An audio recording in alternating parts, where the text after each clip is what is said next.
Magandang umaga sa inyong lahat. Ngayon, makikita natin ang presentasyon ng DSED TV sa komunikasyon at tungkol sa may kaugnayan sa komunikasyon sa wikang Pilipino.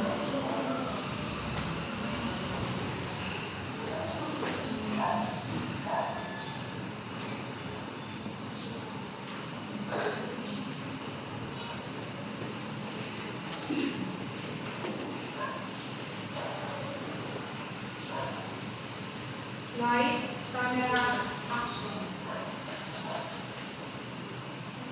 Nih, di na dia naman. Kasi na kasi MMP na niyo. Na sa kilid ko na ay alam mo. Ay, natay ka tikudang nagitman So, yung balani kay abot na nasa nila kapatsagal mo suko.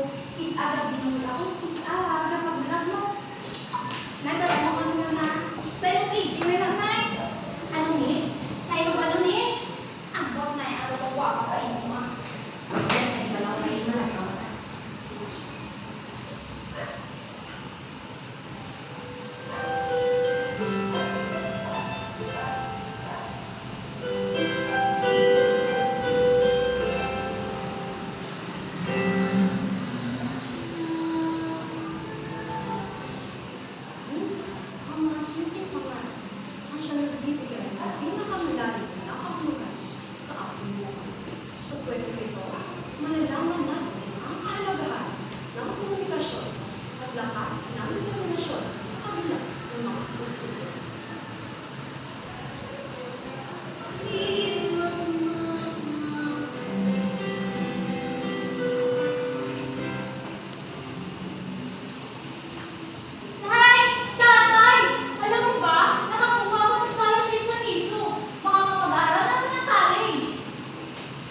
Mia, alam mo hirap lang tayo sa buhay.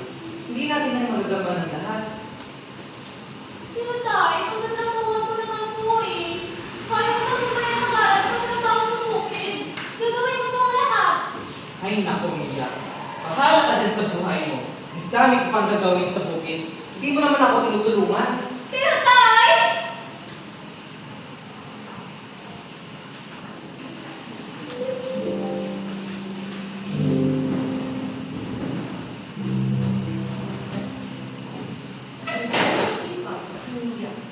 Nag-aaral siya sa university at kinabukasan, tumutulong siya sa bukid, nag-aaral sa eskwelahan at nagtitinda ng kanyang mga gulay. Ginagawa niya ito nang walang ilaw.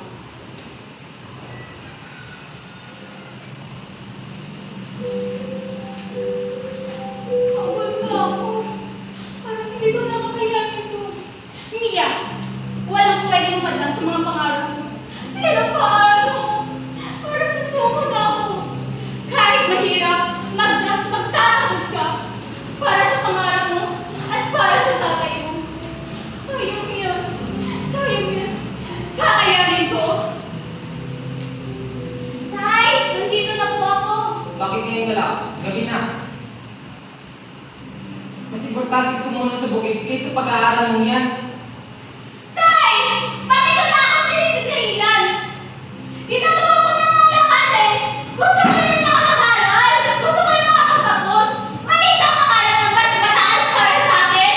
Mali ba? Ang klaseng pangarap yan, Mia! Ha? Alam mo ba ang layo-layo ng eskwelahan mo? Wala ka tayong panggastos dyan! Magtrabaho ka lang sa bukid! Ito ang tatandaan mo, Mia. Ito, hindi ito magpapakain ang pag-aaral mo! Ginagawa ko na ang lahat Naalala ko, nagtitipid kahit napagod na ako! Ayaw ko ang buhay tayo sa ilang tay! Alam mo ba ano mas masakit? Yung nakikita ko yung itaas ng mga tao, pero kahit minsan hindi ko lumaban! Alam mo ba? Ginagawa ko na ang lahat Nagtitipid at lumalaban para maging boss mo! Alam mo ba? Pero bakit? Bakit hindi mo ako magawa sa paraan? Bakit tay? Bakit?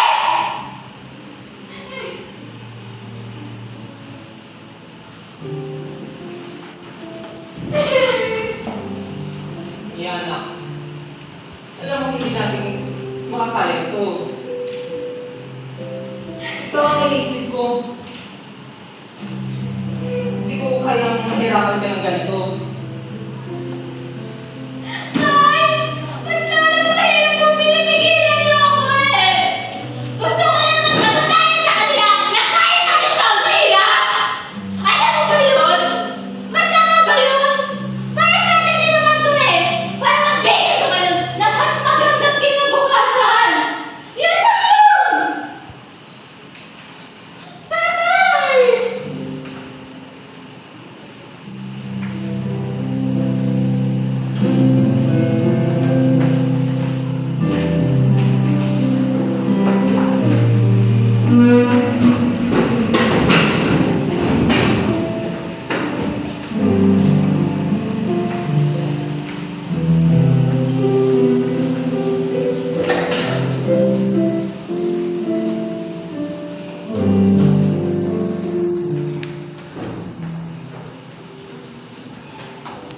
Angkol, may sasabihin ako sa'yo.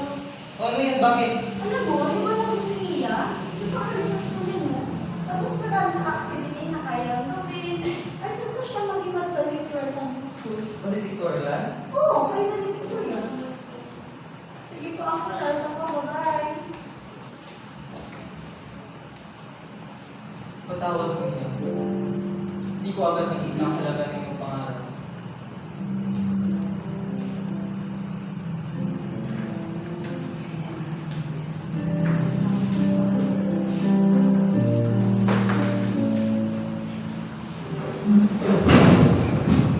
Sa kabila ng mga naging inspirasyon ni Mia at ang kanyang pamilya, lalo-lalo na ang kanyang ama at mga patuloy.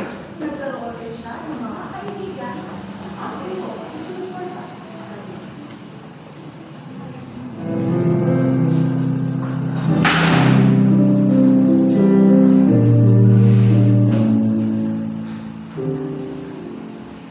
Mia, ano naman yung ginagawa mo? Napakasipag mo talaga. Hindi ko na alam kung paano nagagawa mo lahat to.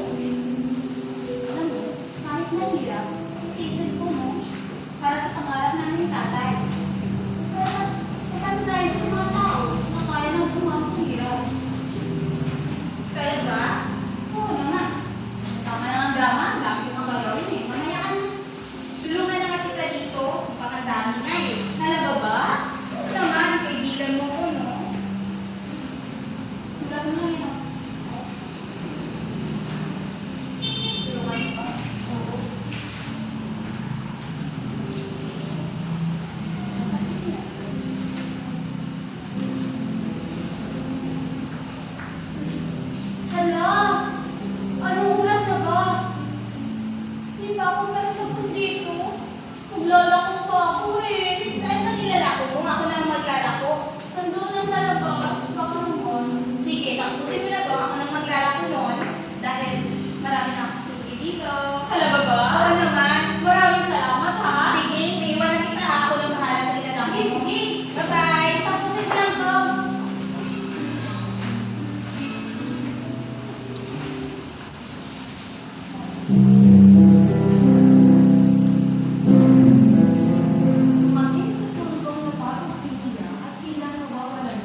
sumusuko. Huwag kang mawala ng pag-asa. Huwag kang mawala ng pag-asa. Nandito kami para sumukol ka sa iyo.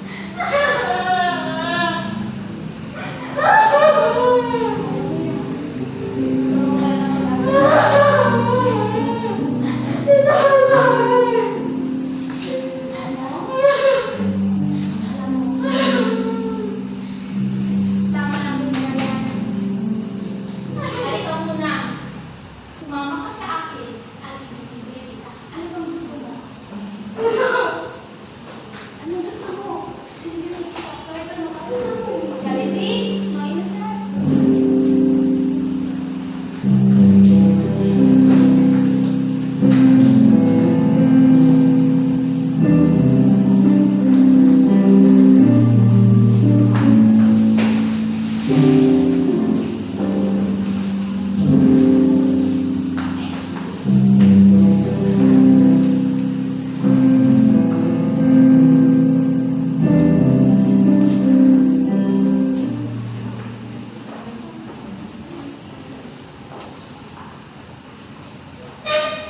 Iyan na. Iyan. Patawarin mo ako sa pagpupunta ko sa mga pangarap mo. Ngayon, alam ko na kung gaano ka-importante ito sa iyo. Para sa akin naman kasi po eh. Kailangan natin makakasing hirap, diba? Kaya natin ito. Kaya ano, kapag nakapagtapos na ako, magpapagawa ko ng magandang bahay. At alam mo ba, hindi na ako para sa lamay ng mansanas at juice. Dahil bibili na ako ng para sa atin. Mga alis sa iyo. Hindi naman.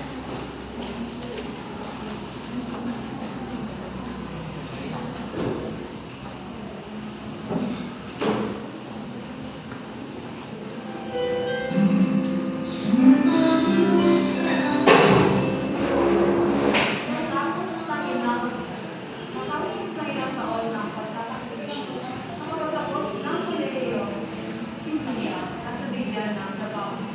Bumalik siya sa kanyang tahanan upang magpasalamat.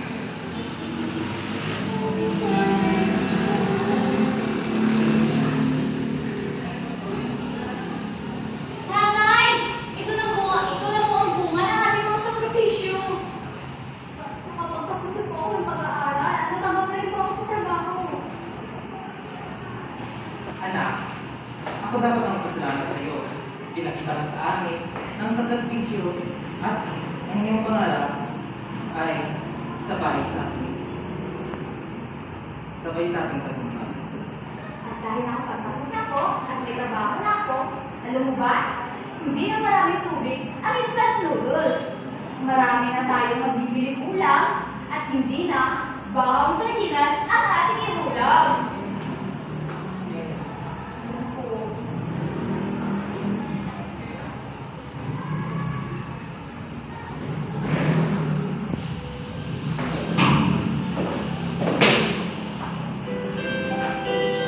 Pero kaibigan, tunang na ang tagumpay ay hindi lamang sa katawan ng hirap, kundi ang mga sakripisyo hindi nakikita, di ba?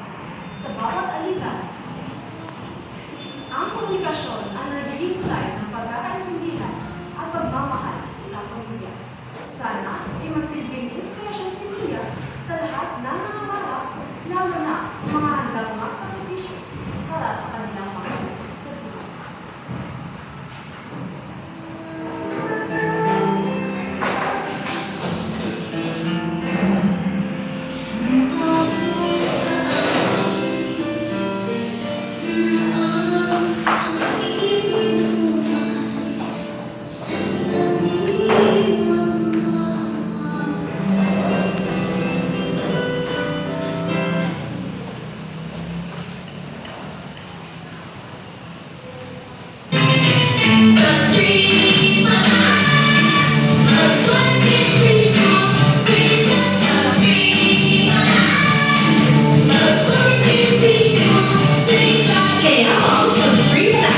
kinamatayan ng isang dating Pangulo. Ako, si Morgan Faith Vargas. Ako naman, si Rango John Gagulo. Sama-sama natin alamin ang detalyadong pinagbalong ng mga isyong ito. Simulan natin sa balita. Isang malungkot na balita ang hatid namin sa inyo mula sa Kubay San Dionisio, Iloilo, kung saan 3 miyembro ng isang pamilya ang nasawi sa isang aksidente.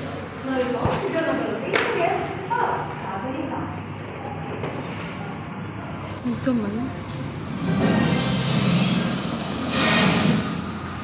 Salamat, Marian.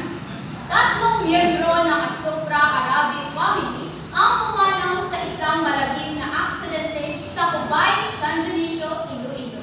Kinilala ang mga biktima na sina Artemio Arabic, Rosemary Asopra at ang kanilang anak na si Angelique na 25 anyos matapos masagasaan ng isang Toyota Hilux pickup truck habang sakay sa kanilang motorsiklo.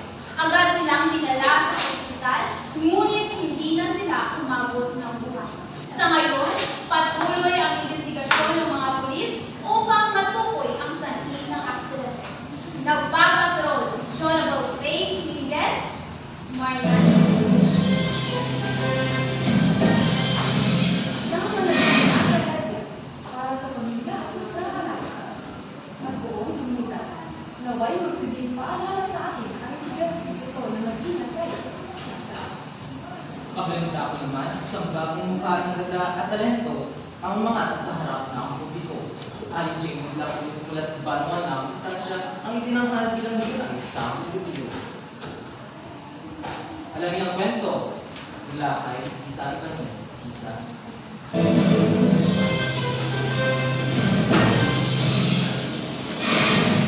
Salamat, Radford. Sa isang makulay na selebrasyon ng kahusayan at kultura, ipinakita ng propensya ng Iloilo ang kanilang suporta kay Ali Jane de la Cruz, ang bagong nilay sa Iloilo 2024. Siya ay mula sa bayan ng Estancia na kilala sa masilap at makulay na tanawin, pati na rin sa mga mayamang kultura.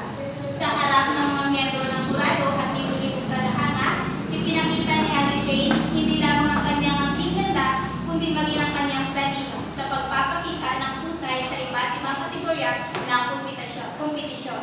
Gisa Ibanez ng Papatrol. Radford.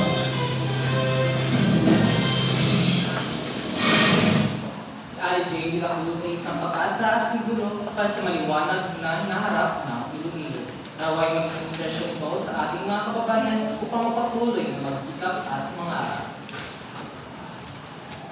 Samantala, isang controversial na pahayag naman ang binitawan ng ating dating Pangulo, Rodrigo Duterte sa isang press conference noong Miyerkules. Hinamon niya ang International Criminal Court o ICC na agad na pumunta sa Pilipinas upang imbestigahan ang mga alegasyon ng crimes against humanity na konektado sa kanyang kampanya laban sa illegal na droga.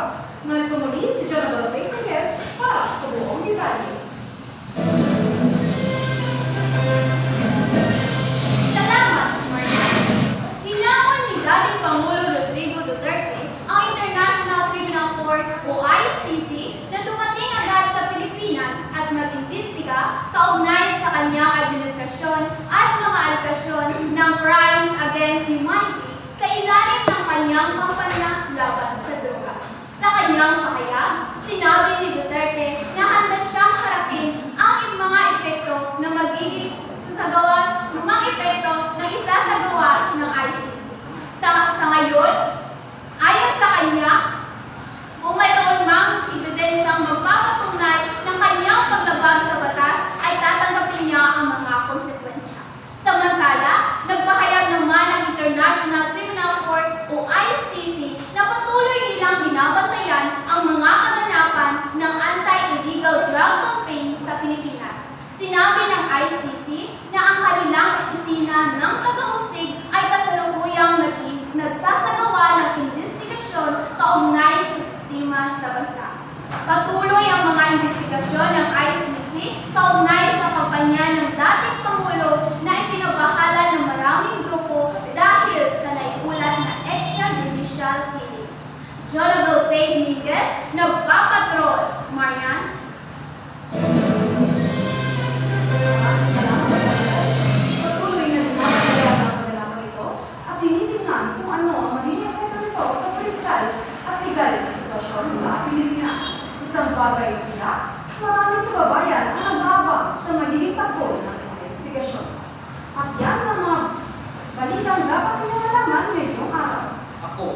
ako dyan bago mag-ingat, makanuni at mag-iingat ako.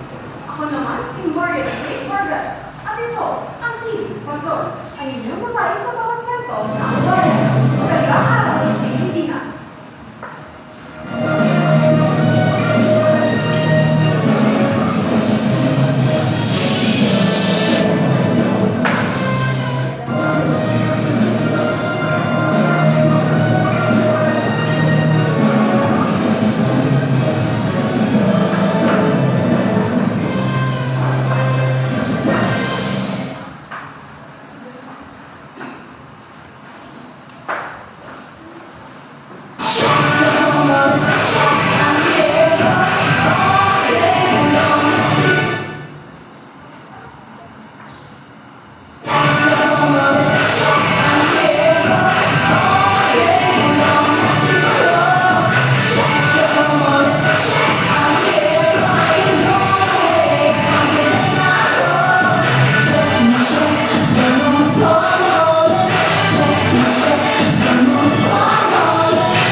Magandang gabi, mga kapamilya.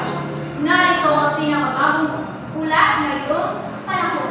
Upang malaman natin ang takbo ng panahon bukas, narito si Lalita Barrios para sa Leader Patrol.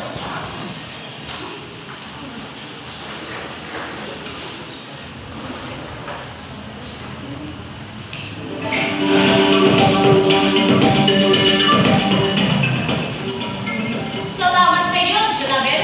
Magandang gabi, Pilipinas. Narito po ang ating weather forecast para sa susunod na 24 oras. Dito sa Luzon, makakaranas po tayo ng bahagyang maulan na kalangitan na may mga pagulan, lalo na sa region ng Ilocos Norte at Ilocos Sur. Sa Bicol region naman, maging handa po tayo sa posibleng pagbaha. Maging handa po tayo sa mga posibleng pagbaha at landslide sa mga mababang lugar. Dito naman sa Luzon, sa Central at Eastern Visayas naman, ay makakaranas ng kalangitan at pagulan na lalang hangin anihan. Samantalang naman sa Eastern Visayas ay makakaranas ng maulan na kalangitan at may kaunting pagulan na lalang hangin silangan. Samantala, sa Mindanao naman po ay makakaranas tayo ng patuloy na pagulan lalo na sa Zamboanga Peninsula, Northern Mindanao at Davao City. At yan po ang ating mga panahon ngayon. Para sa pinapaalala po sa lahat na malaging maging handa at alerto sa posibleng pagbaha at landslide sa mga nasabing lugar. Yan ang latest sa ating Weather Patrol. Lagi natin tatandaan na ang weather, na ang buhay ay weather lang. Balik sa iyo, Jonabel. Maraming salamat, Lalita. At yan ang pinakahuling balita sa lagay ng panahon. Ako si Jonabel Faye Miguel, nagpapatrol, ABS-7 News.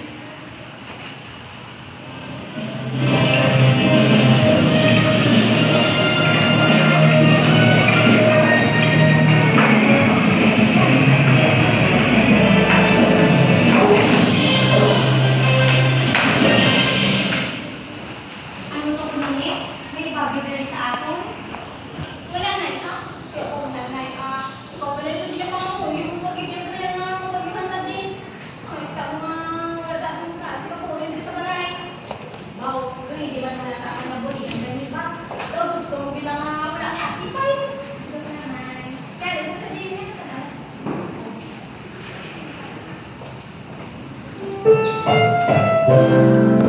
Ang programang ito ay rated SPG. Striktong patnubay at gabay ng magulang ang kailangan. Maaaring may masisirang tema, lengguwahe, karahasan, sexual, horror o droga na hindi angkop sa mga bata.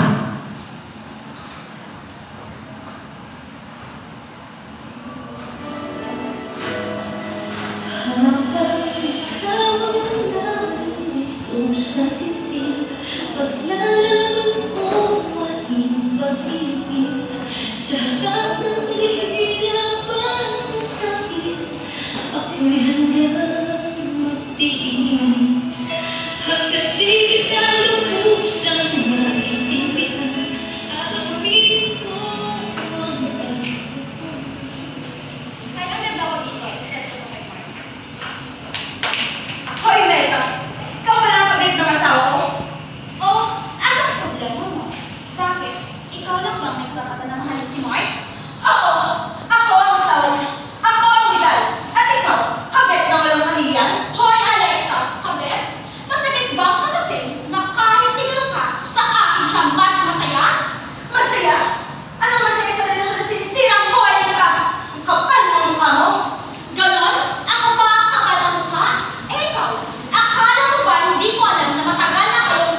Ay,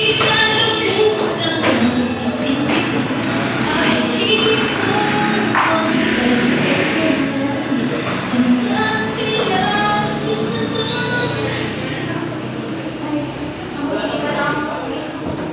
Ang sabi mo, talaga sa isa, umita pa rin kalipan na. Dahil ang lalakay, sa'yo ka sa isang tiyan, kasi dami ka lang ako sa'yo, tawag sa iba. Ang susunod na programa ay rated PG. Ito ay ng mga kailangan